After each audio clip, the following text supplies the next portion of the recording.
আজকে ৩০শে জুলাই ২০২৪। গতকালকে ঢাকাসহ সারা বাংলাদেশে ছাত্ররা আবারও ঐক্যবদ্ধ হয়েছিল এই কোটা বিরোধী এবং সরকারের অন্যায়ভাবে ২০০+ ছাত্রকে গুলি করে হত্যা করার বিরুদ্ধে। তো এই প্রতিবাদে আবারও গতকালকে তাদেরকে গ্রেফতার করা হয়, অনেক স্টুডেন্টকে গ্রেফতার করা হয়, আবারও তাদের উপর হামলা করা হয়। এই হামলার বিপক্ষে প্রথম থেকেই গল্পকথন চ্যানেল আমি আমার শ্রোতাদেরকে আবার অনুরোধ করছি, যারা যেখান থেকে পারছেন আপনি আপনার জায়গা থেকে সর্বোচ্চ চেষ্টাটা করুন এদেরকে সাপোর্ট করার জন্য। আপনার যদি ঢাকায় বাসা হয়, আপনার পানির বোতল, তাদেরকে পানির বোতল দিয়ে পানি সরবরাহ করেন। আপনার যদি কারো কোনো ফিনান্সিয়াল সাপোর্ট ব্যাপার থাকে, আপনি সাপোর্ট করেন ফিনান্সিয়ালি। আপনি যদি নিজে যেতে না পারেন, শক্তি দেন, সাহস দেন যে আমরা তোমাদের সাথে আছি।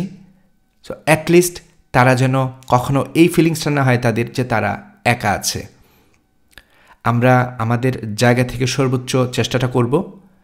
ডেফিনেটলি আপনাদের নিজস্ব বক্তব্য থাকতে পারে, বাট আমি গল্পকথন চ্যানেলের পক্ষ থেকে আমি আমাদের সাপোর্টটা খুব স্পষ্টভাবে বলতে চাই। আমরা আসলে এই ছাত্রদেরকে অন্যায়ভাবে হত্যার বিপক্ষে প্রথম থেকে এখনো পর্যন্ত এবং ভবিষ্যতেও থাকব। এনিওয়েজ, চলুন শুরু করি। ভিক্টর হুগোর লেখা গল্প টয়লার্স অফ দ্য সি এর ৩য় পর্ব আজ।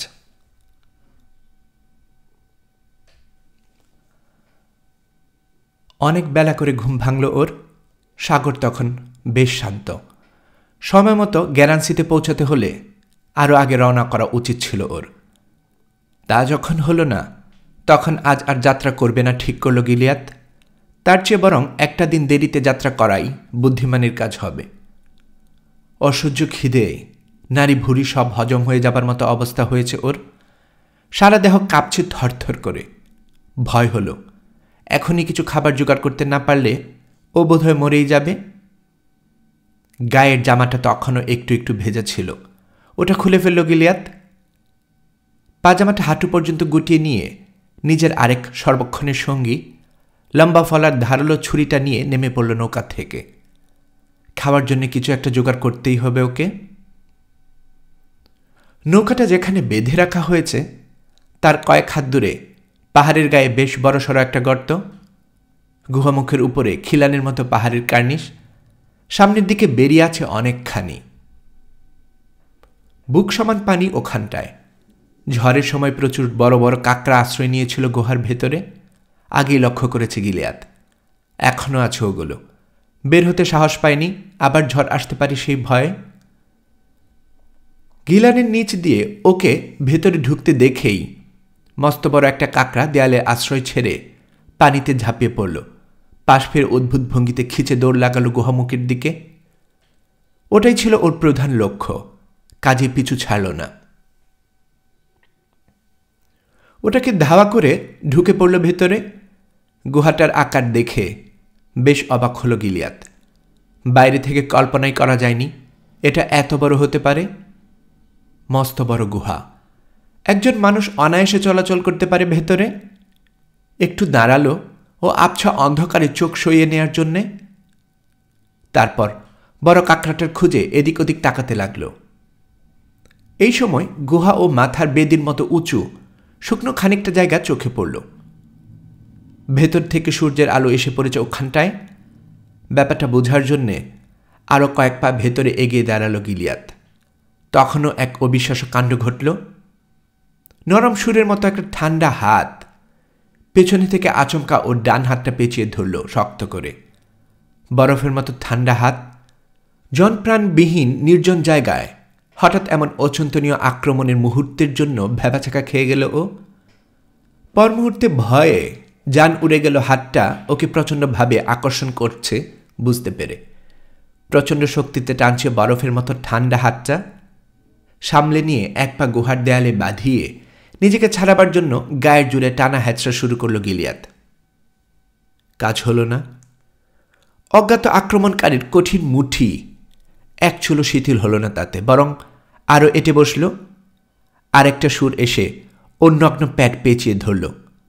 পর মুহূর্তে মনে হল ছোট ছোট অসংখ্য সুই পেটের প্রতিটি রূপকূপ দিয়ে রক্ত শুষে নিতে আরম্ভ করেছে বুঝি। এর মধ্যে আরেকটা সুর এসে ওকে বুকে পেঁচিয়ে ধরেই চাপ দিতে শুরু করল। চাপের চোটে দম বন্ধ হয়ে এলো গিলিয়াতের। ভয় হলো বুকের খাঁচায় এক্ষুনি গুরুগুরু হয়ে যায় বুঝি। খানিক পরেই নতুন আরও দুটো সুর এসে আষ্টে পিষ্টে জড়িয়ে ধরল ওকে। নড়াচড়ার উপায় রাখল না তেমন। দম বন্ধ হয়ে আসতে লাগলো ওর। অবশ্যই আসতে শুরু করেছে সারা দেহ। এত কিছু ঘটে গেল মাত্র 2 থেকে 3 সেকেন্ডের মধ্যে। আক্রমণকারীকে তখনও পর্যন্ত দেখতে পায়নি গিলিয়াত। তবে সেটা যে কি হতে পারে তা বুঝে নিতে কষ্ট হলো না। সাগরে এমন প্রাণী একটাই আছে, তার নাম অক্টোপাস, যার খপ্পরে পড়ার অর্থ হচ্ছে নিশ্চিত মৃত্যু। তবে ভরসার কথা এই যে ওর ছুরা ধরা বা হাত আর ঘাড় এখনও মুক্ত আছে। এ পর্যন্ত 5টা সুর কাজে লাগিয়েছে অক্টোপাসটা, আরও 3টে কাজে লাগাতে বাকি। তার আগে রুখে দাঁড়াতে না গেলে নির্ঘাত মৃত্যু। ওটা কোথায় আছে দেখার জন্য ঘুরে তাকালো ও।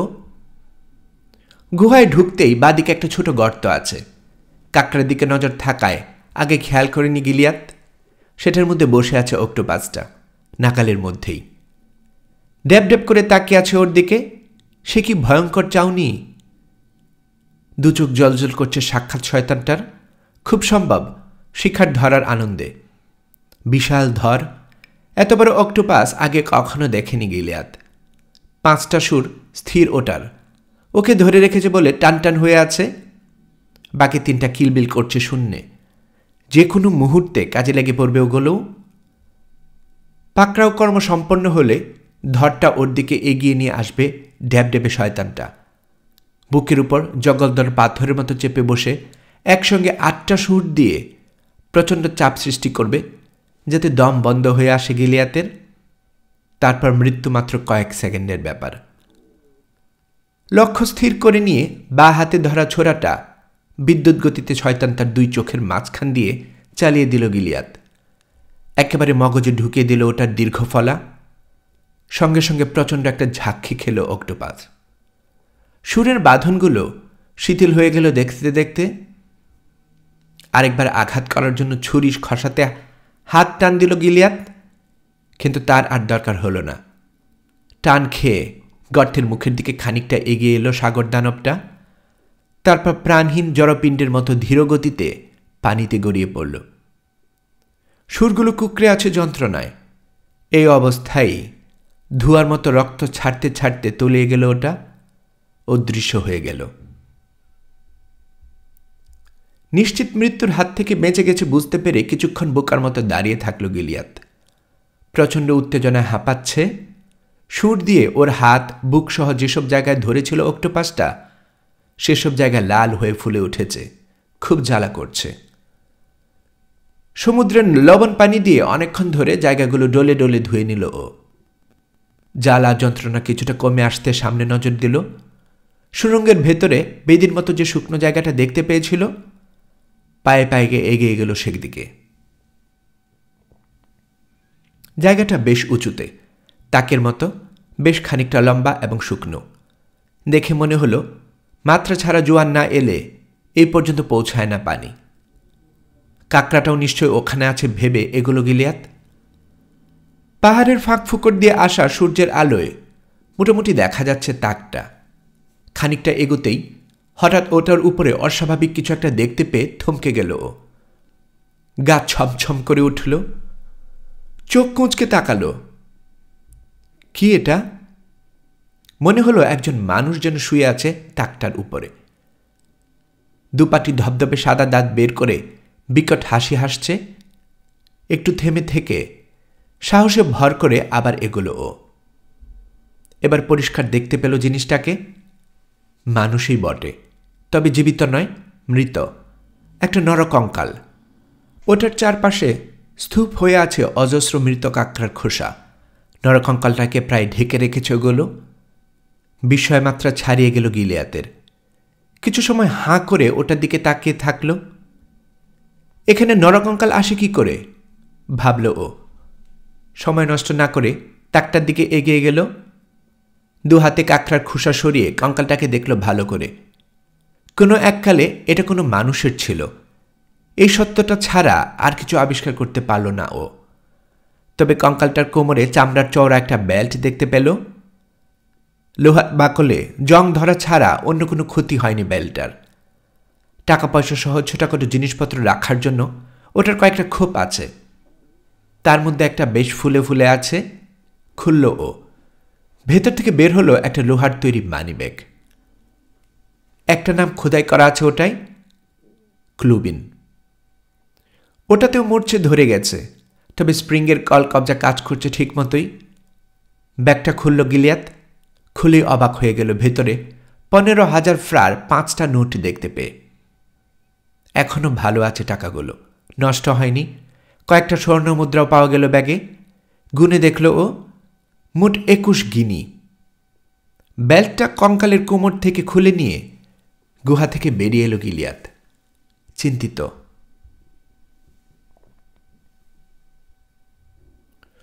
নৌকায় উঠেই মাথা ঘুরে গেল গিলিয়াতের।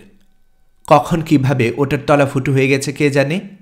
হরহর করে পানি উঠছে। এর মধ্যে 1 হাঁটু পানি জমে গেছে খোলের ভেতরে।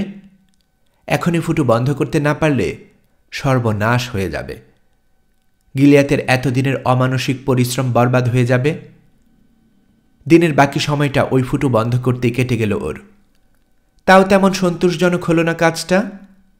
পুরো এক বেলা পরিশ্রম করে কাপড় চোপড়ের তালি মেরে একবার ওটা প্রায় মেরামত করে এনেছিল। এমন সময় আবারও ছুটে গেল।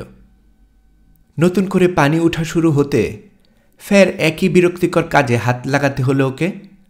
সঙ্গে যত কাপড় চোপড় ছিল এবার তার সবই কাজে লাগালো গিলিয়াত। প্রচণ্ড ক্লান্তি সত্ত্বেও সে রাতে অনেক সাধ্য সাধনা করেও ঘুমোতে পারল না গিলিয়াত। নানান উদ্বেগ উৎকণ্ঠায় এলোই না ঘুম। পরদিন ভোর হতে সবকিছু ঠিকঠাক আছে কিনা দেখে নিল। তারপর প্রস্তুত হল 3 সপ্তাহের অক্লান্ত পরিশ্রমের ফসল নিয়ে স্যামসনে ফিরে যাওয়ার জন্যে। তখন আর চেনার জন্যে গিলিয়াতকে। অনাহার, অনিদ্রা আর অমানসিক পরিশ্রমের ফলে শুকিয়ে অর্ধেক হয়ে গেছে। পাঁজরের হাড় সব ঠেলে বেরিয়ে এসেছে।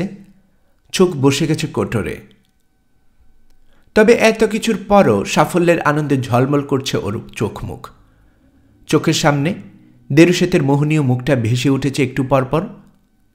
ওর সেদিকে উচ্চারিত প্রতিজ্ঞার প্রতিটা শব্দ কানে বাজছে। বহুদিন পর নিজের প্রিয় গানটা গুনগুন করে গেয়ে উঠল গিলিয়াত। ডোভার পাহাড়ের আশেপাশে সে সময় যদি কেউ থাকত, ওর সেই হৃদয় কারা কোমল মিষ্টি সুর নিশ্চয়ই তার অন্তর ছুঁয়ে যেত।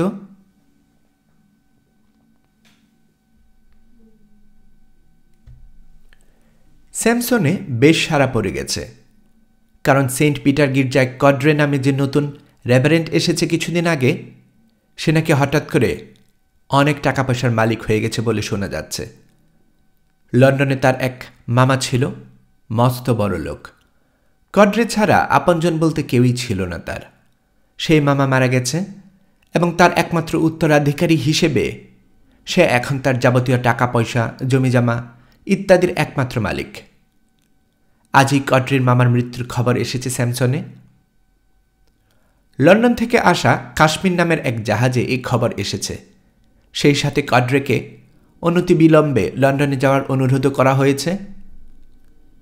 মামার শেষকৃত্যে যোগ দেয়া এবং তার সব কিছু বুঝে নিতে তার যাওয়া খুব জরুরি। দেরি করার উপায় নেই, তাই প্রস্তুতি নিতে লাগলো রেভারেন্ড। এর কয়েকদিন আগের ঘটনা। বুড়ো লেতিয়ারির নামে সিলগালা করা একটা চিঠি এলো। খামের উপর পর্তুগালের রাজধানী লিসবনের ছাপ। বেশ কৌতূহল নিয়ে খামটা খুলল সে।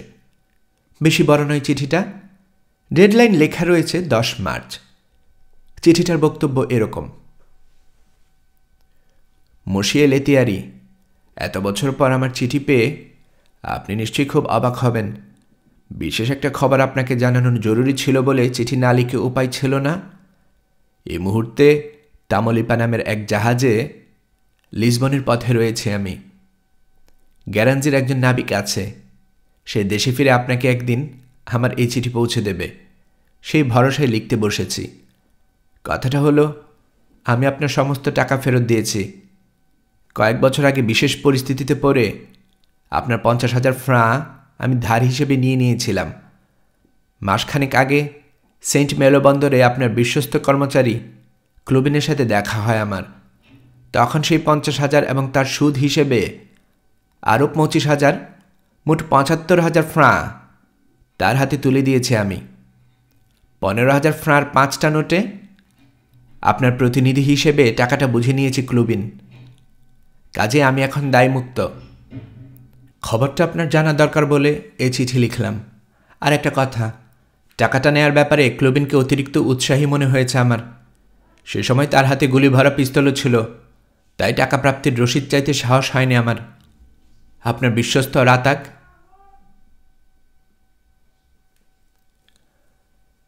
চিঠি পড়া শেষ হতে স্তব্ধ হয়ে বসে থাকল লেতিয়ারি, প্রায় বিস্মিত বিশ্বাসঘাতকটার কথাই ভাবছে। ক্লুবিন সম্পর্কেও একটা বিচ্ছিরি সন্দেহ ক্রমে মাথাচাড়া দিয়ে উঠতে শুরু করেছে। গত কিছুদিন থেকে গ্রামের লোকজন তাকে নিয়ে নানান সন্দেহজনক কথাবার্তা বলাবলি করছে। সবাই কানে এসেছে লেতিয়ারির। তাদের ধারণা ক্লুবিন নাকি ইচ্ছে করেই দুরান্দকে দুর্ঘটনায় ফেলেছে, অথচ সবাইকে বোঝাতে চেয়েছে এ ব্যাপারে তার কোনো হাত ছিল না। আসলে সেই সম্পূর্ণ দায়ী এজন্যে। ওটাকে ডুবিয়ে দিয়ে লোকজন সবাইকে লাইফ বোটে করে পাঠিয়ে দিয়ে নিজেকে একজন কর্তব্যনিষ্ঠ ক্যাপ্টেন হিসেবে প্রমাণ করতে চেয়েছে বদমাইশটা। কিন্তু আসলে পরে কোনো এক সময় পালিয়ে গেছে হ্যানওয়ে থেকে। এই চিঠির বক্তব্য তাদের ধারণাকেও সমর্থন করেছে বলে সন্দেহ আরও 1000 গুণ বাড়ল বৃদ্ধের। টাকাগুলো নিয়ে পালিয়ে যাওয়ার মতলবেই তার এত বড় একটা সর্বনাশ ঘটাতেও পিছু পা হয়নি ক্লুবিন লোকটা। চিঠিটা পাওয়ার পর থেকেই হঠাৎ করে খুব গম্ভীর হয়ে উঠল লেতিয়ারি। কারো সাথে কথাবার্তা তেমন একটা বলে না, একা একা থাকে সারাক্ষণ, কি যেন চিন্তা করে। যেদিন কডরের মামা মারা যাওয়ার খবর এলো, সেদিন আগের চেয়ে অনেক বেশি গম্ভীর দেখা গেল তাকে। রাতের পূর্ণচাঁদের আলোয় গোটা স্যামসন ঝলমল করছে দেখে দেরুশেদকে নিয়ে বাগানে হাঁটাহাঁটি করতে এলো লেতিয়ারি। কিন্তু একটু পরেই ধৈর্য হারিয়ে ফেলল সে। ঘুম পেয়েছে বলে ভাইজির কাছ থেকে বিদায় নিয়ে ভেতরে চলে গেল। দেরুশেদ তার এই অদ্ভুত আচরণে বিস্মিত হলেও কিছু বলল না। ও লক্ষ্য করছে গত কিছুদিন থেকেই বাবা যেন কেমন হয়ে উঠেছে। অন্য কারোর সাথে তো নয়ই, এমনকি ওর সাথে পর্যন্ত ঠিকমতো কথা বলে না। ওর ধারণা প্রিয় দুরান্দের কথা ভেবে মন খারাপ করেছে বোধহয় লেতিয়ারির। তারপরও আজ খুব ক্লান্ত দেখাচ্ছিল তাকে, তাই কিছু জিজ্ঞেস করল না ও। একাই পায়াচারি করতে থাকলো বাগানে। ওদিকে গভীর রাতে কেন যেন হঠাৎ করে ঘুম ভেঙে গেল লেতিয়ারির। মাথা ঘোরালেই জানালা দিয়ে বন্দর দেখা যায়। চোখ মেলে অভ্যেস মতো আনমনে সেদিকে তাকালো সে। যত দূর দেখা যায় চাঁদের আলোয় কাচের মতো চকচক করছে সাগর। প্রথমে বোধহয় কিছুটা আনমনা ছিল বৃদ্ধ। এরপর হঠাৎ অবিশ্বাস্য একটা দৃশ্য চোখে পড়তে ধর্মর করে উঠে বসল। বন্দরের কাছের পানিতে কি ভাসছে ওটা? জাহাজের চিমনির মতো মনে হচ্ছে না? ভালো করে চোখ রগড়ে আবার তাকালো লেতিয়ারি। হ্যাঁ, তাই তো, একটা চিমনি তো, ঠিক তার দুরান্দের চিমনির মতো। দুরান্দ ছাড়া এই অঞ্চলে আর কোনো জাহাজের এরকম চিমনি নেই। তাহলে কি? আর স্থির থাকতে পারল না লেতিয়ারি। এক হাতে একটা লণ্ঠন আর অন্য হাতে ছড়িটা নিয়ে পাগলের মতো বাড়ি থেকে বেরিয়ে এলো সে। হোঁচট খেতে খেতে বন্দরের দিকে ছুটল। ওখানে পৌঁছে যা দেখল তাতে কেবল নড়াচড়াই ভুলে গেল না বৃদ্ধ, ভাষাও হারিয়ে ফেলল। নিজের চোখেও সন্দেহ হতে লাগলো তার। জেগে জেগে স্বপ্ন দেখছি না তো আমি, ভাবল সে। কারণ শুধু চিমনি নয়, দুরান্দের গোটা ইঞ্জিনটাও রয়েছে ওখানে, যেটিতে বাঁধা ছোট্ট একটা নৌকার উপর। চাঁদের আলোয় ঝকঝক করছে ওটার ধাতব দেহ। কয়েকবার ভালো করে চোখ রগড়ে দেখে নিঃসন্দেহ হলো বৃদ্ধ। না, ভুল দেখেনি সে। যা দেখেছে জিনিসটা আসলেই তাই।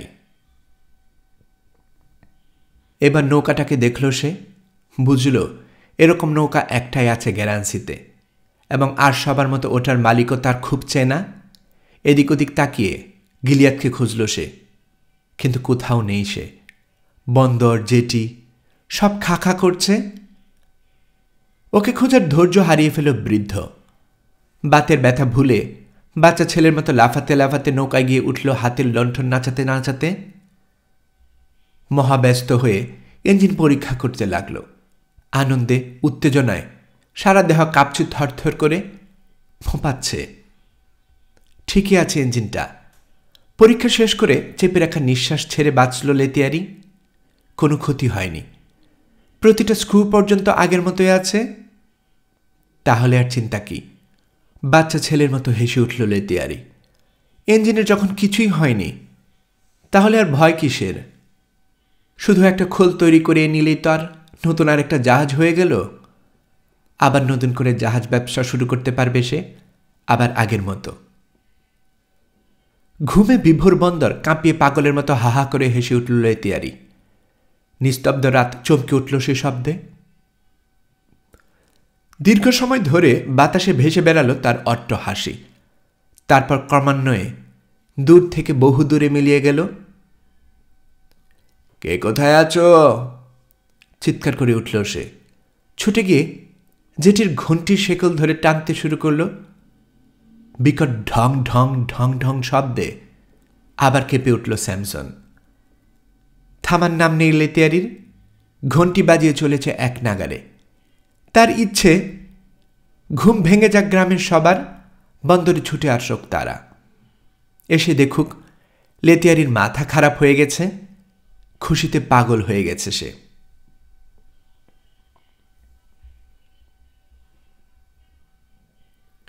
মাঝরাতের খানিক পর বন্দরে এসে পৌঁছালো গিলিয়াত।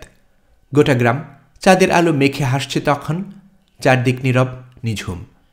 কোথাও কেউ জেগে আছে বলে মনে হয় না। ঘুমিয়ে পড়েছে সবাই। যেটি যেখানটায় দুরান্ত বাধা থাকত, সেখানে নৌকাটা শেকল দিয়ে কষে বাঁধল গিলিয়াত। তীরে নেমে এসে ভাবল, এত রাতে কাউকে ডাকাডাকি করে কাজ নেই। নৌকা থাকুক এখানে, সকালে এসে যা করার করা যাবে। গ্রামমুখী রাস্তা ধরে ধীর পায়ে বাড়ির দিকে হেঁটে চলল গিলিয়াত। লেতিয়ারির বাড়ির পাশ দিয়ে যাওয়ার সময় কৌতূহল বসে বাগানের দেয়ালের কাছে দাঁড়াল। এত রাতে দেরুশেদকে বাগানে পাওয়া যাবে বলে মনে হয় না। তবুও যদি পাওয়া যায়, এই ভেবে আইবিলতার ছাওয়া নিজের বিশেষ জায়গাটা এসে দাঁড়ালো সে। জায়গাটা পথের বাঁকের মুখে এবং নির্জন। তার উপর লতায় লতায় ছাওয়া বলে এখানে দাঁড়ালে সহজে কারো দেখে ফেলারও উপায় নেই। সেখান থেকে ভেতরে তাকালো গিলিয়াত। কে যেন বসে আছে না বাগানের বেঞ্চটায়, একা? হ্যাঁ, তাই তো। বেঞ্চটার কাছে বড় একটা গাছ আছে। চাঁদের আড়াল করে রেখেছে বলে পরিষ্কার দেখা না গেলেও ওটা যে মানুষের কাঠামো তা ঠিকই বোঝা যায়। ওটা দেরুশেদ না আর কেউ। তখনই বুঝে উঠতে পারল না গিলিয়াত। অবশ্য একটু পর বুঝল আর কেউ নয়, ওটা দেরুশেদেই। চুপচাপ বসে আছে, ডান হাতের উপরে গাল রেখে বিভোর হয়ে কি যেন ভাবছে। সব ভুলে তন্ময় হয়ে তাকিয়ে থাকল গিলিয়াত। হঠাৎ করেই কোথাও একটা আওয়াজ উঠতেই দেরুশেদ ও গিলিয়াত একযোগে চমকে উঠল। নজর ঘুরতে একটা ছায়া চোখে পড়ল গিলিয়াতের। বাগানের মধ্য দিয়ে দ্রুত পায়ে বেঞ্চটার দিকে এগোচ্ছে একজন পুরুষ মানুষ। লেতিয়ারি নয়, দেখামাত্র বুঝে ফেলল গিলিয়াত। এ অন্য কেউ। কিন্তু কে? বিস্ময় উত্তরোত্তর বেড়েই চলল ওর। এত রাতে নির্জন বাগানে কে এসেছে তার দেরুশেদের সাথে দেখা করতে? গিলিয়াতের বিস্মিত চোখের সামনে চট করে ওর পাশে বসে পড়ল লোকটা। মেয়েটি এক পলক তাকে দেখে মুখ ঘুরিয়ে নিল। মনে হলো আবার নিজের ভাবনায় ডুবে গেছে। তবে স্পষ্ট বোঝা গেল লোকটি ওর অচেনা কেউ নয়, আর তার এই নিশি অভিসারও তার কাছে একেবারে অপ্রত্যাশিত নয়। মানুষটাকে চেনার চেষ্টা করল ও, কিন্তু গাছের ছায়ের জন্য পারল না। তাছাড়া নতুন করে একটু একটু মেঘ জমতে শুরু করেছে আকাশে। বারবার চাঁদের সামনে আড়াল হয়ে দাঁড়াচ্ছে খণ্ড খণ্ড মেঘ। একটু পর আগন্তুকের গলা শুনতে পেল গিলিয়াত। আবেগ মাখা গলায় বলল লোকটা, দেরুশেত, সারা স্যামসনে এখন তোমার আমার বিষয় নিয়ে আলোচনা চলছে। লোকে বলে আগে নাকি কখনো এই সময় তুমি একা একা বাগানে বসে থাকতে না। আমি এতদিন ধরে রোজ তোমার কাছে আসছি, কিন্তু আমার মনে কথা খুলে বলার মতো সাহসও পাইনি কোনো দিন। কিন্তু তুমি নিশ্চয়ই সেটা বুঝো। কাল সকালে আমি লন্ডনে চলে যাচ্ছি, 2-1 দিনের জন্য হলেও যেতেই হবে। তাই আজ বিশেষ করে তোমার কাছে এসেছি। একটু থামল লোকটা, তারপর আবার বলতে শুরু করল, এতদিন আমি গরিব ছিলাম, তাই নিজেকে তোমার উপযুক্ত ভাবতে পারিনি। কিন্তু আজ আর গরিব নই আমি।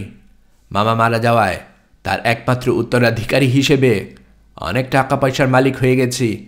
অনেক ধনী আজ আমি। তাই যাওয়ার আগে আরেকবার বলতে এসেছি, আমি তোমাকে ভালোবাসি দেরুশেত। আমি জানতে চাই তুমি আমাকে ভালোবাসো কি না। তুমি ছাড়া আর কোনো মেয়েকে নিজের স্ত্রী হিসেবে ভাবতেও পারি না আমি। তুমি আমার জীবন মরণ, তুমি আমার সব। বলো দেরুশেত, যে তোমাকে মন প্রাণ দিয়ে ভালোবাসে, তুমি তাকে ভালোবাসো কি না? মাথা নিচু করে বসেছিল দেরুশেত, তেমনি থাকল। মৃদু স্বরে কেবল বলল, কিন্তু আমি যে মনে মনে নিজেকে তার পায়ে সঁপে দিয়েছি। কথা কটা এতই মৃদু স্বরে বলল যে পাশে বসা প্রেম নিবেদনকারীটিও পর্যন্ত শুনতে পেল না। কিন্তু অদ্ভুত ব্যাপার, কয়েক হাত দূরে থেকেও গিলিয়াড প্রতিটি শব্দ একদম স্পষ্ট শুনতে পেল। চুপ করে রইলে যে দেরুশেত? পুরুষটি বলল, আমার প্রশ্নের উত্তর দেবে না?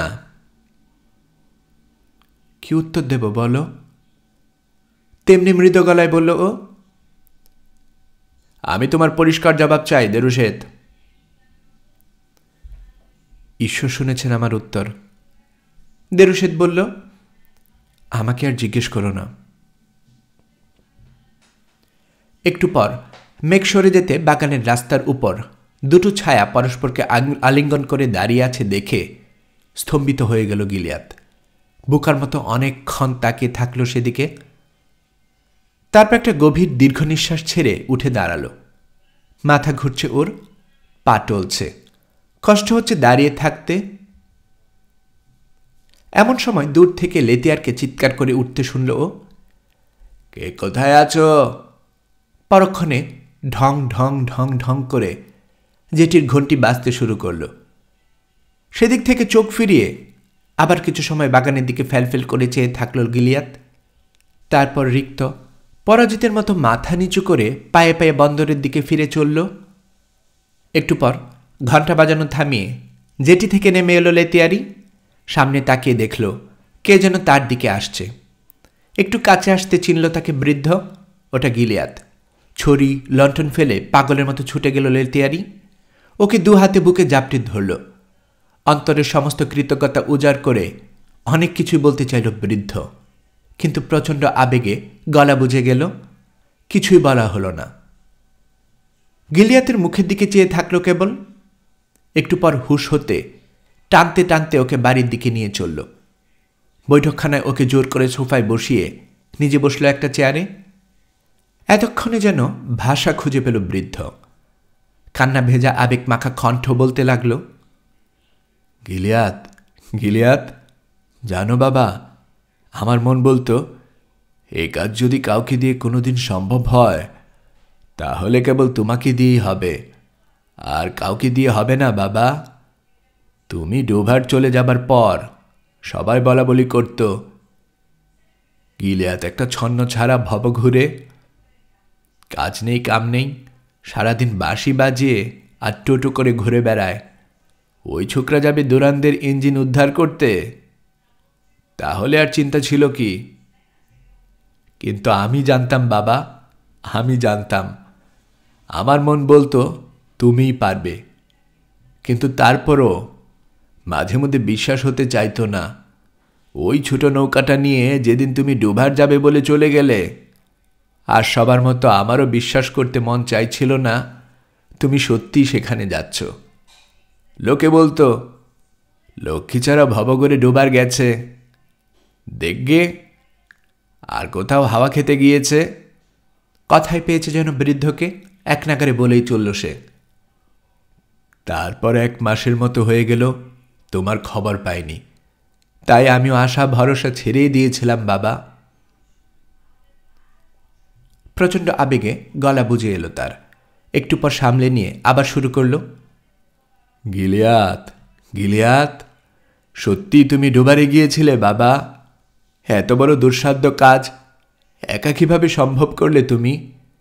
এতক্ষণ জেটিতে ইঞ্জিন পরীক্ষা করছিলাম আমি, কিছুই হয়নি ওটার, একদম আগের মতোই আছে, একটা স্ক্রু নষ্ট হয়নি। সেই বয়লার, সেই চিমনি, সেই ইঞ্জিন, সব কিছু অবিকল আগের মতোই আছে। থামল বৃদ্ধ, চকচকে চোখে সামনে বসা যুবকের দিকে তাকিয়ে থাকল। কিন্তু গিলিয়াতের কিছু বলছে না, একদম চুপচাপ বসে আছে। মাথা নাড়ল লেতিয়ারি। তারপর যেন এইমাত্র মনে পড়েছে এমন ভাবে আবার শুরু করল। ও হ্যাঁ, দুরান্দের দুর্ঘটনা যে ইচ্ছে করে ঘটানো হয়েছে সে কথা শুনেছ তো? এই সবটাই আসলে বিশ্বাসঘাতক ক্লুবিনের ষড়যন্ত্র, বুঝলে?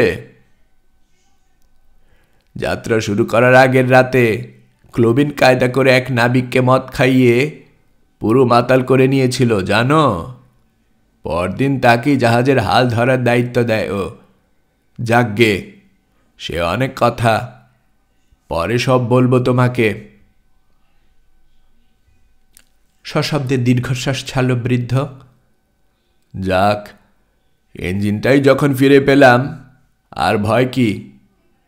এবার ডানজিন থেকে ভালো কাঠ আনিয়ে নতুন করে আবার জাহাজ তৈরি করাবো আমি। দুরান্দের চেয়েও আরো 20 ফুট বড় হবে এবারেরটা। তারপর আবার আমার জাহাজ সাগরে ভাসবে। তুমি হবে তার নতুন ক্যাপ্টেন। হ্যাঁ গিলিয়াত, তুমি হবে আমার নতুন জাহাজের ক্যাপ্টেন। তোমাকে ছাড়া আর কাউকেই চাই না আমি। আহা, আজ যদি আমার সেই ৭৫,০০০ ফ্রা থাকতো, এখনই কাজে লেগে পড়তাম আমি। ক্লুবিন যে ফেরার সে কথা জানো? শয়তানটার কোনো খোঁজ নেই। রাতাক আমাকে চিঠি লিখেছে, জানো? ওর কাছ থেকে আমার নাম করে মোট ৭৫,০০০ ফ্রা নিয়ে পালিয়ে গেছে হারামজাদা। এতক্ষণ অন্য জগতে ছিল গিলিয়াত, কোনো গভীর চিন্তায় ডুবেছিল। লেতিয়ারের শেষ কথাগুলো কানে যেতে নড়ে উঠল। নীরবে পকেট থেকে ক্লুবিনের সেই বেলটা বের করল। লোহার মানিব্যাগ থেকে নোটগুলো বের করে বৃদ্ধের সামনের টেবিলে বিছিয়ে রাখল, টাকার পাশে ব্যাগটাও। অনেকক্ষণ ধরে বিস্ফোরিত 2 চোখ মেলে ওগুলোর দিকে তাকিয়ে থাকল বৃদ্ধ। চরম বিস্ময়ে ভাষা হারিয়ে ফেলেছে, চোয়াল ঝুলে পড়েছে তার। এসব কি সত্যি? ইঞ্জিন, টাকা সবই ফেরত পেয়েছে সে? কিছুই তাহলে খোয়া যায়নি? টাকাগুলো ধরে দেখল লেতিয়ারি। সত্যি তো, এই তো সেই 15,০০০ ফ্রাঁর 5টা নোট। চিঠিতে রাতাক যেগুলোর কথা লিখেছিল, অর্থাৎ গ্রামের মানুষের ধারণা মিথ্যে ছিল না। আমার টাকাগুলো তুমি উদ্ধার করে এনেছ? গলা ভেঙে গেল বৃদ্ধের। কৃতজ্ঞতার পানিতে চোখ ভিজে উঠেছে। গলা কিছুতেই বাগে রাখতে পারছে না সে, কাঁপছে। তুমি কি মানুষ গিলিয়াত? যে ডোভারে যাওয়ার কথা মানুষ ভাবতেও ভয় পায়, সেখানে একা গিয়ে আমার দুরান্দের এত বড় ইঞ্জিনটাকে নিয়ে এসেছ, তার উপর আবার টাকাগুলো। বাবা, 70 বছরের জীবনের প্রায় 60 বছরে সাগরে ঘুরে কেটেছে আমার, কিন্তু এমন ঘটনা আজই প্রথম দেখলাম। পরের টাকা হাতে পড়লে তা কেউ ফেরত দেয়, সে অভিজ্ঞতাও জীবনে এই প্রথম আমার। গিলিয়াত, তোমার শরীর কি রক্ত মাংসের না বাবা? তুমি কি এই পৃথিবীর আলো বাতাসে বড় হওনি? টাকার লোভ বলে কিছু কি নেই তোমার মধ্যে? চোখ নামিয়ে ক্লুবিনের নাম লেখা বেল্ট ও মানিব্যাগটা দেখল লেতিয়ারি। মাথা দোলালো। বুঝতে পেরেছি, এর অর্থ হচ্ছে দুরান্দকে ডোবাতে গিয়ে ওই হারামজাদা নিজেও মরেছে, তাই না গিলিয়াত? ও আগের মতোই চুপচাপ বসে আছে, একটা কথা বলেনি এ পর্যন্ত। ক্লান্ত দুই চোখ স্থির, কিন্তু জাগতিক কিছু দেখছে বলে মনে হয় না। কোনো সুদূরের অজানা লোকের পানে তাকিয়ে আছে যেন। লেতিয়ারের সেদিকেই খেয়াল নেই, সে আপন মনে নিজের কথায় বলে চলছে শুধু। দেখো বাবা, সত্যি কথাটা স্বীকার করার এখনই উপযুক্ত সময়। স্বীকার না করলে মহাপাপ হবে আমার। তুমি যে সত্যি সত্যি ডুভারি গিয়েছিলে, অন্যদের মতো আমিও কিন্তু সেই কথা বিশ্বাস করিনি। ভেবেছিলাম তোমার ভবঘুরে স্বভাব, হয়তো কদিন কাটিয়ে আসতে আর কোথাও গিয়েছ। এক মুহূর্তের জন্য থামল বৃদ্ধ। গিলিয়াত, তুমি আমাদের সবাইকে ক্ষমা করে দাও বাবা। এতদিনেও আমরা কেউই আসলে তোমাকে চিনতে পারিনি। একটা দীর্ঘ নিঃশ্বাস ছাড়ল সে। এবার তুমি আমার দেরুশেদকে বিয়ে করো। জীবনের শেষ কটা দিন তোমাদের দুজনকে নিয়ে একসাথে কাটাতে চাই আমি। একটু শান্তিতে থাকতে চাই। উঠে দাঁড়াতে গিয়ে টলে উঠল গিলিয়াত। দুর্বল পা দুটো দেহের ভার সইতে পারছে না। দেয়ালে হেলান দিয়ে দাঁড়িয়ে ক্ষীণস্বরে বলল, না মশিয়ে, তা হয় না। চমকে উঠল বৃদ্ধ, মুখ তুলে বুকার মতো তাকিয়ে থাকলো ওর দিকে। কি হয় না বাবা? আমি দেরুশেদকে বিয়ে করতে পারবো না। কেন বাবা? ভীষণ অবাক হলো বৃদ্ধ। হঠাৎ এ কথা কেন? আমার দেরুশেদ কি কোনো দিক থেকে তোমার অযোগ্য? না মশিয়ে। তাহলে? আমি আমি মানে দেরুশেদকে ভালোবাসি না মশিয়ে, তাই। ধীরে ধীরে উঠে দাঁড়ালো বিস্মিত লেতিয়ারি। দুহাত প্যান্টের পকেটে ভরে কিছুক্ষণ চোখ কুচকে তাকিয়ে থাকলো ওর দিকে। তারপর আচমকা হাহা করে হেসে উঠল। হাসির দমকে বৃদ্ধের শীর্ণ দেহ বারবার বাঁকা হয়ে উঠতে লাগল। কি বললে? অনেক কষ্টে হাসি থামিয়ে বৃদ্ধ বলল, কি বললে তুমি গিলিয়াত? আমার দেরুশেদকে তুমি ভালোবাসো না? গিলিয়াত, এত বড় একটা মিথ্যে কথা তুমি আমার সামনে বলতে পারলে? এ কথা আমাকে বিশ্বাস করতে বলো তুমি? দীর্ঘ 70 বছর ধরে এই মাথার উপর দিয়ে অনেক ঝড় ঝাপটা গেছে বাবা।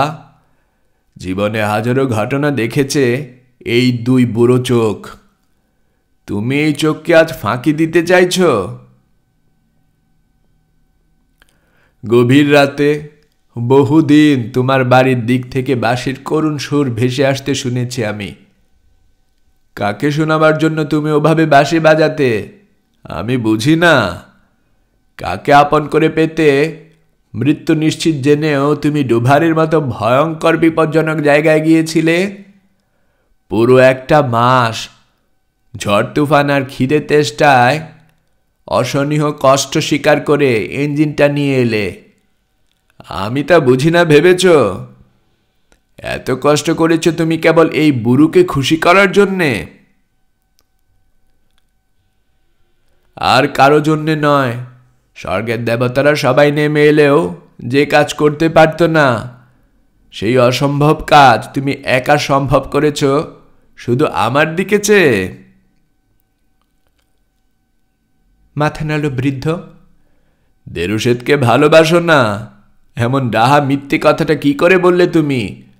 আমাকে এ কথাও বিশ্বাস করতে বলো? বুড়ো হয়েছি বলে কি আমি কিছুই বুঝি না? ওর জবাবের জন্য একটু অপেক্ষা করল বৃদ্ধ, কিন্তু এত কথার পরও ছেলেটা নীরব। একটা কথা বলছে না দেখে মন দমে গেল তার। সন্দেহ দেখা দিল। তাছাড়া বাবা, এবার অনুনয়ের সুরে বলল লেতিয়ারি, দেরুশেদ যে তোমাকে বিয়ে করবে বলে প্রতিজ্ঞা করে বসে আছে, এখন যদি তুমি বিয়ে না করো তাহলে যে ওকে সারা জীবন কুমারী থেকে যেতে হবে। না না না না গিলিয়াত, তা হয় না বাবা, এ কিছুতেই হতে পারে না।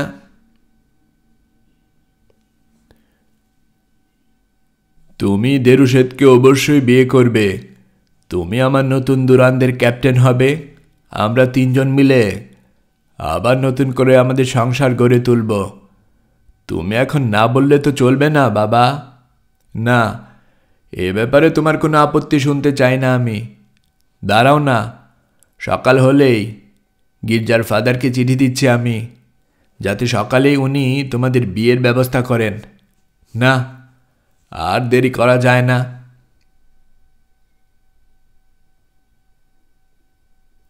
আপন মনে বকবক করে চলেছে লেতিয়ারি। টেরও পায়নি কখন চলে গেছে গিলিয়াত। বাইরে এসে কিছুক্ষণ চুপ করে দাঁড়িয়ে থাকলো ও, যেন ভেবে পাচ্ছে না কোন দিকে যাবে। চাঁদ ডুবে যেতে বসেছে, হলদেটে হয়ে এসেছে আলো। একটু দূরে অশান্ত চ্যানেলের বড় বড় ঢেউ অবিশ্রান্তভাবে তীরে আছড়ে পড়ছে। এছাড়া আর কোনো শব্দ নেই কোথাও। সাগর তীর থেকে খানিকটা ভেতরে স্যামসনের এক প্রান্তে সেন্ট পিটার গির্জা। নিয়মিত প্রার্থনাকারীদের কেউই আজ গির্জায় আসেনি, গ্রাম ফাঁকা বলে। গ্রাম ফাঁকা কারণ গিলিয়াতের নামে সেই হতচ্ছাড়া ভবঘুরে ছেলেটা ভয়ঙ্কর ডোবার থেকে শেষ পর্যন্ত সত্যি সত্যি দুরানদের ইঞ্জিন উদ্ধার করে নিয়ে এসেছে। এ খবর ছড়িয়ে পড়তে গ্রামের ছেলে বড়ু সবাই জাহাজ ঘাটে ছুটে গেছে। সকাল 10টায় গির্জায় এসে ঢুকল রেভারেন্ড কড্রে, দেরুশেদ ও গিলিয়াত। ক্লান্ত দেহে রাত জাগার ফলে শুকনো মুখটা আরও শুকিয়ে এতটুকুন গেছে গিলিয়াতের। ভীষণ ক্লান্ত আর অন্যমনস্ক লাগছে ওকে। ওদিকে বরকনের মুখে কথা নেই, জড়পিণ্ডের মতো হাঁটছে ওরা। ভেতরে একটা টেবিল ঘিরে বসে আছে তিনজন লোক। সৌম্য চেহারার ফাদার, গির্জার সচিব ও বিয়ে রেজিস্ট্রি করানোর দায়িত্বে নিয়োজিত এক কর্মচারী। তাদের এই গির্জার এক রেভারেন্ডের সাথে মাদাম ওয়াজেল দেরুশেতের বিয়ে রেজিস্ট্রি করাতে হবে, তাই পাত্রপাত্রী ও পাত্রীর অভিভাবকের অপেক্ষায় আছে লোকগুলো। বিয়ে সংক্রান্ত সমস্ত কাগজপত্র তৈরি করাই আছে, এখন শুধু বরকনে কিছু ফাঁকা ঘর পূরণ করে স্বাক্ষর করে দিলেই হয়। কনেসহ বর রেভারেন্ড কড্রে ও গিলিয়াতকে ভেতরে ঢুকতে দেখে উঠে দাঁড়ালেন ফাদার ও অন্য তিনজন। ফাদারের সৌম্য মুখে হাসি ফুটল। আসুন আসুন, আমরা আপনাদের জন্য অপেক্ষা করছি। সব কিছু ঠিকঠাক করা আছে, অনুষ্ঠান শুরু করতে বিশেষ কোনো বাধা নেই। একটু থামলেন তিনি, একে একে তাদের তিনজনকে দেখে নিয়ে বললেন, আপনাদের বিয়ে রেজিস্ট্রি করানোর আবেদন আরও আগে পেলে ভালো হতো, এত তাড়াহুড়া করতে হতো না। যাই হোক, সমস্ত আয়োজন সারা হয়ে গেছে। বরের পক্ষে বিয়ের সাক্ষী হবেন আমাদের গির্জা সচিব, কিন্তু কনের পক্ষে। কথাটা শেষ না করেই প্রশ্নবোধক দৃষ্টিতে গিলিয়াতের দিকে তাকালেন ফাদার। তার অনুচ্চারিত প্রশ্নের জবাবে মাথা নাড়ল যুবক। কনের পক্ষে ও নিজে সাক্ষী হবে। তাহলে আর কি? ফাদার মাথা নাড়লেন। ঠিকই আছে, আর বিশেষ কোনো সমস্যা নেই। আর চোখে এক পলক গিলিয়াতকে দেখল বর রেভারেন্ড কড্রে। লোকটার ডুভার অভিযানে যাবার মূল প্রেরণার উৎস কী ছিল সে কথা এখন আর অজানে নেই তার, কাজেই সংকোচ বোধ করছে সে। ওদিকে দেরুশেত আড়ষ্ট হয়ে দাঁড়িয়ে আছে। ওদের বিয়ে দিতে গিলিয়াত এত ব্যগ্র কেন, তাই ভাবছে সকাল থেকে। না, একটু ভুল হলো। ক্ষমা প্রার্থনার দৃষ্টিতে কড্রের দিকে তাকালেন ফাদার। সমস্যা একটা এখনো আছে। গিলিয়াতকে নির্দেশ করলেন, আজ খুব ভোরে এই ভদ্রলোক এসে মাদাম ওয়াজেল দেরুশেতের বাবার হয়ে আপনাদের বিয়ের অনুমতি চেয়ে লিখিত একটা আবেদন করেছেন। এর মুখে শুনেছি মশিয়ে লেতিয়ারি খুব জরুরি এক কাজে ব্যস্ত বলে বিয়েতে থাকতে পারবেন না, কিন্তু তিনি চান বিয়েটা যেন আজ সকালের মধ্যে হয়ে যাক। তার ইচ্ছের ব্যাপারে আমাদের সন্দেহ করার কিছু নেই, কিন্তু আমাদের ভুলে গেলে চলবে না যে মশিয়ে লেতিয়ারি স্বয়ং কনের বাবা এবং অভিভাবক। এরকম ক্ষেত্রে আমাদের গির্জার আইন মতে কিছুটা সমস্যা আছে। তা হচ্ছে, কনের অভিভাবককে মৌখিক ইচ্ছেকেই যথেষ্ট বলে মনে করে না আমাদের আইন। এজন্য লিখিত প্রয়োজন। মসিয়ে লেতিয়ারের নিজ হাতের লেখা একটা চিঠি বা ওরকম কিছু একটা হলে ভালো হয়। আবারও ক্ষমা প্রার্থনার হাসি হাসলেন ফাদার। আপনারা নিশ্চয়ই বুঝতে পারছেন। নড়ে উঠল গিলিয়াত। পকেট থেকে এক টুকরো ভাঁজ করা কাগজ বের করে ফাদারের দিকে এগিয়ে দিয়ে বলল, এই নিন ফাদার, এ ব্যাপারে মসিয়ে লেতিয়ারি নিজ হাতে লেখা চিঠি, পড়ে দেখুন, আর তাড়াতাড়ি করুন দয়া করে, এই জন্যে দেরি করার প্রয়োজন দেখি না আমি। ভাঁজ খুলে কাগজটা দেখলেন ফাদার। ছোট একটা চিঠি, ওই দিনের তারিখেই লেখা। সেটা এরকম, ফাদারের কাছে বিয়ের অনুমতিপত্র চেয়ে নিয়ে এসো। আমি চাই যত তাড়াতাড়ি সম্ভব তোমাদের বিয়েটা হয়ে যাক, আর একটু দেরি করতে রাজি নই আমি। লেতিয়ারি। চিরকুটটা ভাঁজ করে টেবিলে রেখে দিলেন ফাদার। মুখ তুলে প্রশ্নবোধক দৃষ্টিতে গিলিয়াতের দিকে তাকালেন। এতে কিছুই প্রমাণ হয় না মসিয়ে লেতিয়ারির সই থাকলেও এটা কাকে লেখা বোঝা গেল না। কোনো সম্বোধন বা সেই রকম কিছুই নেই। চিঠিতে বিয়ের কথা আছে বটে, কিন্তু কার সঙ্গে কার বিয়ে সে ব্যাপারেও তেমন কিছু লেখেননি মসিয়ে লেতিয়ারি। পরে তো আমার তাই মনে হয় পত্রবাহক যেই হন তার নিজের বিয়ের ব্যাপারেও বলা হয়েছে এটায়। একটু থামলেন ফাদার। তবে ভদ্রলোক নিজেই যখন এ বিয়ের সাক্ষী হতে এসেছেন, নিজেই বলছেন এটা এই দুজনের বিয়ের ব্যাপারে লিখেছেন মসিয়ে লেতিয়ারি, তখন চিঠিটা বিয়ের প্রধান দলিল হিসেবে গ্রহণ করতে আমাদের আপত্তির কিছু থাকতে পারে না। আমাদের একজন সহকর্মীর বিয়ের ক্ষেত্রে এর চেয়ে বড় প্রমাণ আর দরকার নেই। এবার তাহলে বিয়ের আনুষ্ঠানিকতা শুরু করে দেওয়া যেতে পারে। ধীরে ধীরে বসলেন বৃদ্ধ ফাদার। কলমদানি থেকে কলম তুলে নিয়ে বিয়ের দলিলের শূন্য ঘরগুলো নিজেই একে একে পূরণ করতে লাগলেন। কাজটা শেষ হতে বর ও কনেকে কাছে ডাকলেন। হাত ধরাধরি করে ধীর পায়ে টেবিলের দিকে এগুলো কড্রে ও দেরুশেত। ওদের জীবনের এক পরম লগ্ন এটা, তাই দুজনেই মনে মনে উত্তেজিত। গিলিয়াত একটু দূরের এক পিলারের আড়ালে দাঁড়িয়ে আছে, দেরুশেতকে দেখছে এক দৃষ্টে। চোখের সামনে বাইবেল মেলে ধরে বিয়ের গদ বাঁধা শ্লোক আওড়ালেন ফাদার। তারপর মুখ তুলে অমুকের সঙ্গে তমুকের বিয়ে ঘোষণা করে জিজ্ঞেস করলেন,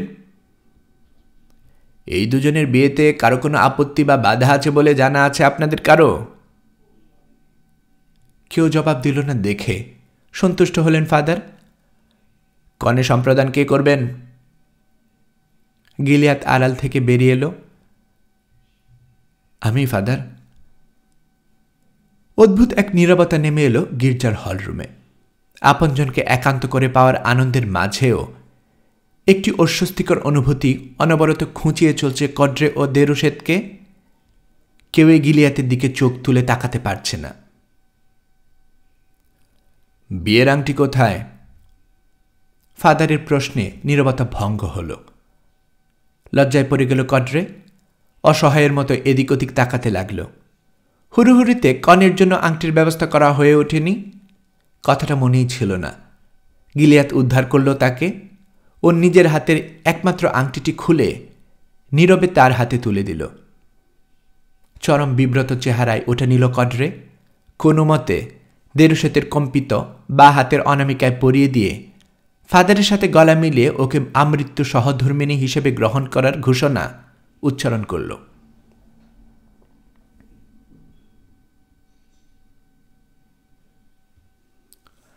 জাহাজ ঘাটে বেজায় ভিড়। গোটা স্যামসন ভেঙে পড়েছে যেন দুরান্দের ইঞ্জিন দেখতে। ওদিকে লেতিয়ারি নিজের বিছানায় শুয়ে রয়েছে, ভীষণ আনমনাসে, গম্ভীর। কিছু ভাবছে, হয়তো গিলিয়াত আর দেরুশেতের কথাই ভাবছে। বেলা তো কম হলো না, এতক্ষণে ওদের বিয়ে হয়ে গেছে নিশ্চয়ই। সেই সকাল থেকে এ পর্যন্ত মেয়েকে দেখেনি লেতিয়ারি। কখন গিলিয়াতের সঙ্গে গির্জায় চলে গেছে কে জানে। বিয়ের জন্যই এত ব্যস্ত যে বুড়ো বাপের কথা একটিবারও মনে পড়েনি হয়তো। ভাবছে সে, তা ব্যস্ত হবারই কথা। যে নিজের জীবনের মায়া তুচ্ছ করে লেতিয়ারিকে তার মেয়ে সহ পথে বসার হাত থেকে উদ্ধার করেছে, জন্ম জন্মান্তরের জন্য ঋণী করে ফেলেছে তাদেরকে, তার মতো একজন বীরকে স্বামিত্বে বরণ করার মতো সৌভাগ্য কজন মেয়ের হয়? হোক না সে হতচ্ছাড়া ভবঘুরে। এতক্ষণে নিশ্চয়ই বিয়ে হয়ে গেছে ওদের, ভাবল বৃদ্ধ। বলা যায় না, যে কোনো মুহূর্তে তার আশীর্বাদ নিতে ফিরে আসবে ওরা। কথাটা মনে হতেই ধর্মর করে উঠে বসল লেতিয়ারি। হায়, যদি জানত কি অকল্পনীয় নাটক চলছে তখন সেন্ট পিটার গির্জায়, যদি জানত তার সমস্ত স্বপ্ন স্বাদ ভেঙে খান খান হয়ে গেছে ততক্ষণে। কিছুই জানতে পারল না বৃদ্ধ, জানল কেবল নিষ্ঠুর বিধাতা। অন্তরীপে বসে নির্বিকার চিত্তে সেই বিয়োগান্তর নাটক উপভোগ করছে সে প্রাণ ভরে। বিয়ে সেরে ওরা যখন গির্জা থেকে বের হলো, ঘাটে তখন কাশ্মীরে ছেড়ে যাওয়া প্রস্তুতি নেওয়া প্রায় শেষ। ওটাই করে আজ এক্ষুনি সস্ত্রীক লন্ডনে চলে যাচ্ছে কড্রে। উপায় নেই, যেতেই হবে, নইলে মামার শেষকৃত্যে যোগ দিতে পারবে না সে। চলুন চলুন, ওদের দেরি হয়ে যাচ্ছে দেখে ব্যস্ত হয়ে উঠল গিলিয়াত। জাহাজ ছাড়ার সময় হয়ে গেছে দেখছেন না? ওর দিকে চকিতে এক পলক তাকিয়েই চোখ নামিয়ে নিল দেরুশেত। আজ ভোরবেলা থেকে তাদের দুজনের বিয়ে নিয়ে মানুষটা যে তৎপর দেখালো, ব্যাপারটা রীতিমতো হাস্যকর লাগছে ওর। কিন্তু সে ভাবনা বেশিক্ষণ স্থায়ী হল না মনে। ভবিষ্যতের রঙিন স্বপ্নে বিভোর হয়ে পড়ল দেরুশেত। জাহাজ ছাড়তে সত্যি আর দেরি নেই। এখন লেতিয়ারির সাথে দেখা করে তার আশীর্বাদ নিতে গেলে সমস্যা হয়ে যাবে। তাই ঠিক হলো আজ আর তার সাথে দেখা করতে যাবে না বরকনে, বরং লন্ডন থেকে একটা চিঠিতে বৃদ্ধকে এর কারণ খুলে জানাবে তারা। লেতিয়ারি যে এই বিয়েতে মত দিয়েছে তাতে দেরুশেত বা কড্রের মনে কোনো সন্দেহ নেই, কারণ অনুমতি নিয়ে রেখা তার চিঠি তো তারা দেখেছে। কাজেই বিশেষ কারণে দেখা করতে না পারার ত্রুটি নিশ্চয়ই ক্ষমা করে দেবে সে। জোর পা চালিয়ে আগে আগে জাহাজ ঘাটের দিকে চলল দেরুশেত ও কড্রে। গিলিয়াত রয়েছে ওদের একটু পেছনে। উপযুক্ত জেটির অভাবে এখানে তীর থেকে সরাসরি জাহাজে চড়ার উপায় নেই, নৌকায় করে উঠতে হয়। তাই নৌকার দিকে এগোলো ওরা। কড্রে আগে উঠল নৌকায়, দেরুশেত তাকে অনুসরণ করে যাচ্ছিল। এই সময় পিছন থেকে গাউনে টান পড়তে ঘুরে তাকালো, দেখল গিলিয়াত ওর গাউনের প্রান্ত ধরে আছে। কোনোরকম প্রস্তুতি ছাড়াই হঠাৎ করে বিদেশে চলে যেতে হচ্ছে।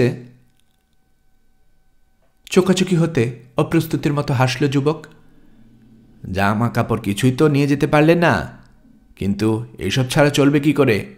তাই জাহাজে তোমাদের কেবিনে একটা বড় বাক্স রেখে এসেছি আমি। ওর মধ্যে মেয়েদের কয়েকটা সেট পোশাক আছে, সবই নতুন। একটু দ্বিধাগ্রস্ত দেখালো গিলিয়াতকে। ওগুলো আমার মা জমিয়ে রেখেছিলেন নিজের ছেলের বউ এলে তাকে দেবেন বলে। তুমি ওগুলো গ্রহণ করলে আমি খুশি হব। বলার মতো কিছু খুঁজে পেল না দেরুশেত, কেবল ফেল করে ওর মুখের দিকে তাকিয়ে থাকল। গিলিয়াত নিচু স্বরে বলে চলল, তোমাকে কোনোদিন নিজের মনের কথা বলা হয়নি আমার, জীবনে আর কখনো হবেও না। তাই এই ফাঁকে কয়েকটা কথা বলে নিই।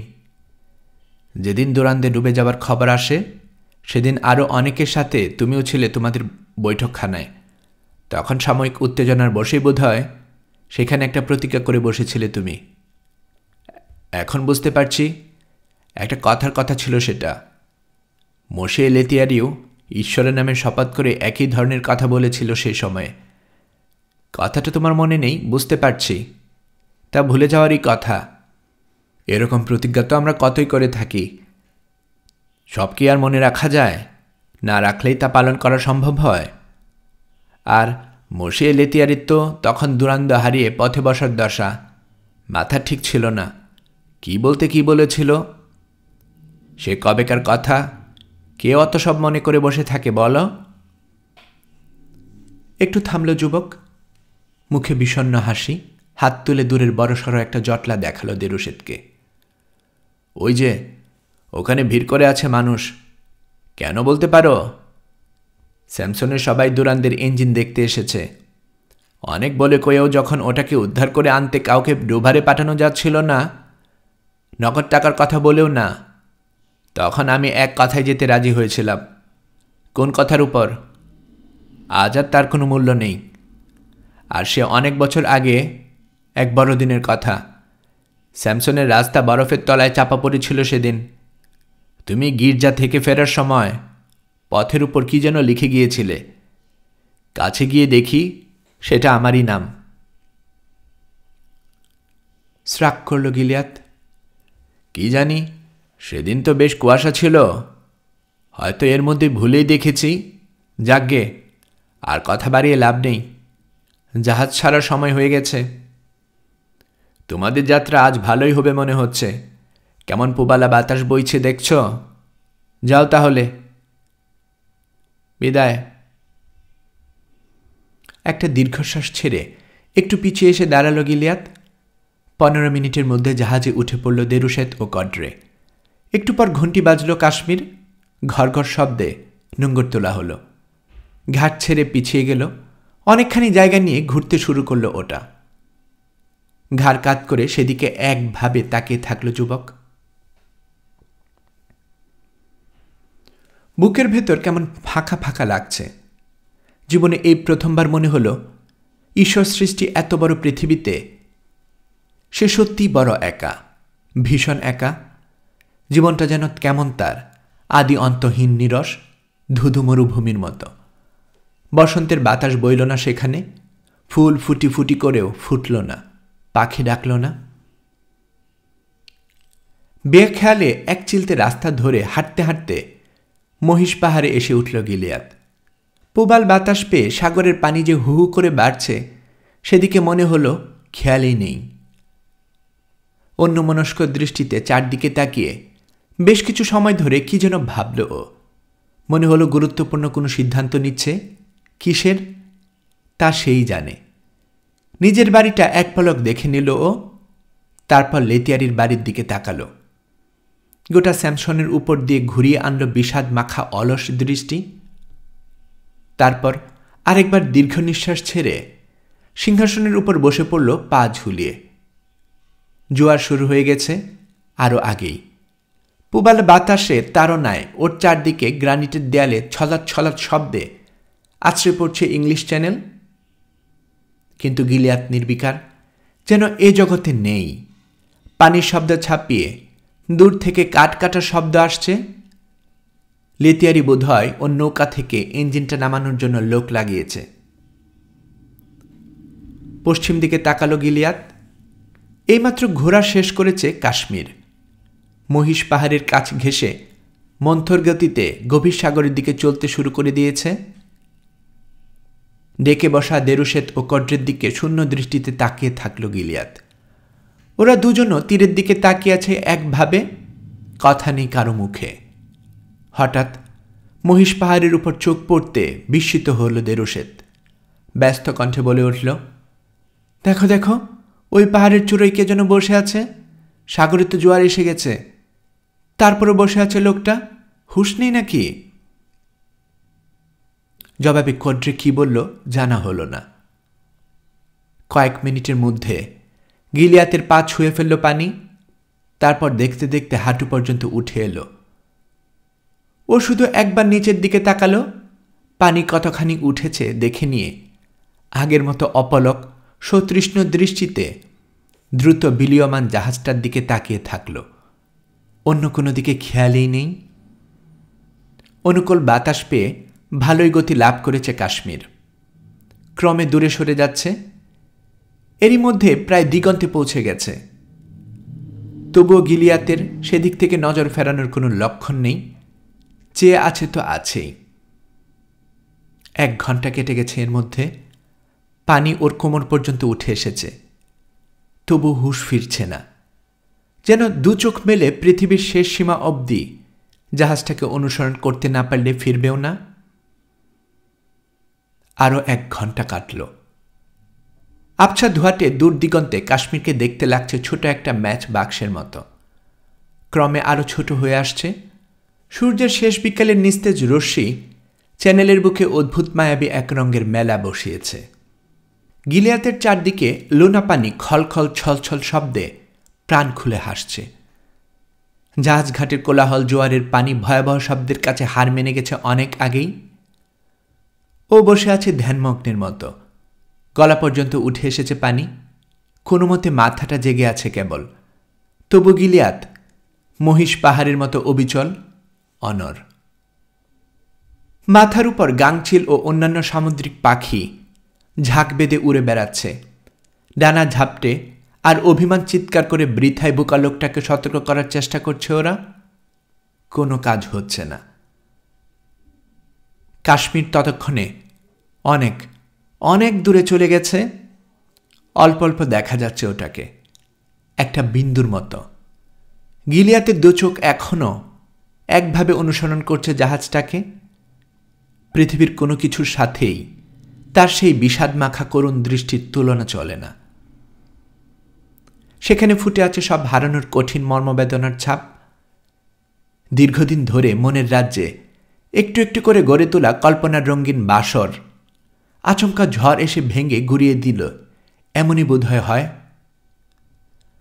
অপ্রত্যাশিত বেদনায় হৃদয় ক্ষত বিক্ষত গিলিয়াতের, অথচ কারো বিরুদ্ধে তিল পরিমাণ অভিযোগ নেই, এক ফোঁটা চোখের পানিও ফেলেনি। মুখ বুজে জীবনের এত বড় ব্যর্থতাকে মেনে নিয়েছে, কিন্তু অন্তর সে কষ্টে সয়ে নিতে পারলেও চোখ দুটি পারেনি বোধ হয়। তাই এত বিষাদ, এত বেদনা আর ব্যাকুলতা ফুটে আছে সেখানে। ধীরে ধীরে গুদুলির আবছা অন্ধকার নেমে আসছে স্যামসনে। গ্রামে থেকেও গ্রাম ছাড়া বাড়িটা খাঁ খাঁ করছে, মনে হচ্ছে মূল্যবান কিছু হারিয়ে ফেলেছে ওটা, কাকে যেন খুঁজছে ব্যাকুল হয়ে। আরেকদিকে লেতিয়ারির বিশাল বাড়িতে কিসের যেন হইচই চলছে। বৃদ্ধ কি করছে এখন কে জানে, বোধহয় মেয়ে জামাইয়ের ফিরে আসার অপেক্ষায় আছে অস্থির চিত্তে।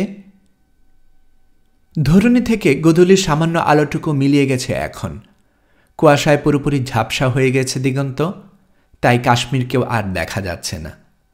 ওটার চিহ্ন মুছে গেছে ধরনীর বুক থেকে, একই সঙ্গে গিলিয়াতের মাথাটাও পানির নিচে তলিয়ে গেছে। আর উঠল না হতভাগ্য যুবক। মহিষের পাহাড়ের মাথায় বড় বড় ঢেউ হয়ে ভেঙে পড়তে লাগল ভরা জোয়ারের পানি। কিছুক্ষণের মধ্যে গোটা পাহাড় নিশ্চিহ্ন হয়ে গেল। সদ্য সন্তানহারা বেদনা কাতর মায়ের মতো কি এক অব্যক্ত আকুতি নিয়ে গিলিয়াতের বাড়ির পায়ের কাছে বারে বারে মাথা খুঁড়তে লাগল ইংলিশ চ্যানেল। উন্মাতাল বাতাস আর পানির মিলিত বোবা কান্নায় ভারী হয়ে উঠেছে সাঝের পরিবেশ। দিনের আলো মুছে গিয়ে আধারের রাজত্ব শুরু হয়ে গেছে গ্যারান্সির দ্বীপের স্যামসন গ্রামে। রাত নেমেছে, ব্যতিক্রমে এক রাত। গ্রামবাসীরা কেউই জানে না আর কোনোদিন গভীর নিশীথে ঘুম ভাঙলে সেই খেয়ালি বাঁশিওয়ালার মন কাড়া সুরের জাদু শুনতে পাবে না তারা। সারাদিন মাছ ধরে আর বাঁশি বাজিয়ে বেড়ানো সেই হতচ্ছাড়া ভবঘুরে ছেলেটি চিরতরে হারিয়ে গেছে। গল্পকরণে এতক্ষণ আপনারা শুনছিলেন ভিক্টর হুগোর লেখা টয়লার্স অব দ্য সি এর তৃতীয় অর্থাৎ শেষ পর্ব। আমি নিয়মিতভাবে গল্প পাঠ করে আপনাদেরকে শোনাচ্ছি। গল্প পাঠ ভালো লেগে থাকলে আমার এই গল্পটি আপনার বন্ধুবান্ধব প্রিয়জন সবার কাছে শেয়ার করবেন, তাতে করে তারা এই গল্পটি শোনার সুযোগ পাবে। আপনারা ভালো থাকবেন সেই প্রত্যাশা এখানে বিদায় নিচ্ছি।